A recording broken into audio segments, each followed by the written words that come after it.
Okay, this video is about a Honda 2006 Honda Ridgeline with the 3.5 VTEC engine in it, the V6. Had a misfire, seemed to be intermittent, it would come and go. There was a blinking light on the dashboard indicating misfire. That check engine light was blinking. I went through everything.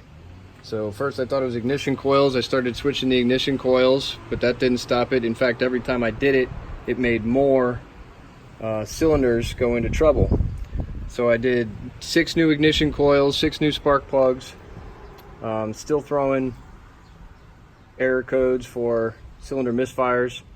And what I figured out after doing a full valve job and tearing it down and setting all the valves to factory settings on the clearances was there's a trick to this that none of the videos covered, which is every time you take one of these ignition coils off like this and put it back in, somehow the engine knows that and it stops firing that cylinder. So when I would switch one ignition coil to the other ignition coil position, it would actually stop both of these from firing.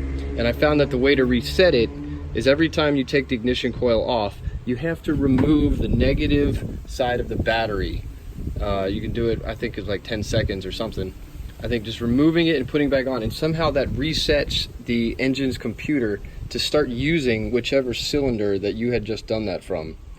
So when I had a misfire on cylinder 6, and I moved the coil from 6 to 5, this is all with the engine off, I moved the coil from 6 to 5 and put the coils back in, and then started it again, swapping those two coils, it would then say that 5 and 6 were having a problem. But after I took the battery cable off and put it back in, then it would say just 5 was having a problem. So initially it was on 6, I moved the ignition coil from 6 to 5, it said both 5 and 6, but then after swapping the battery cable it says just 5. Then I replaced that ignition coil with a new ignition coil, and now everything's running fine again.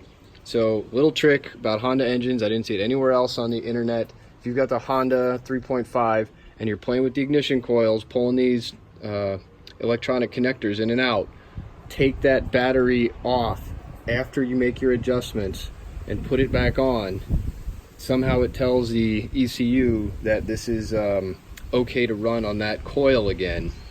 Whereas if you don't do that, even if the ignition coil has been replaced, it seems like the engine won't try to use it. So little tip, hope it helps somebody.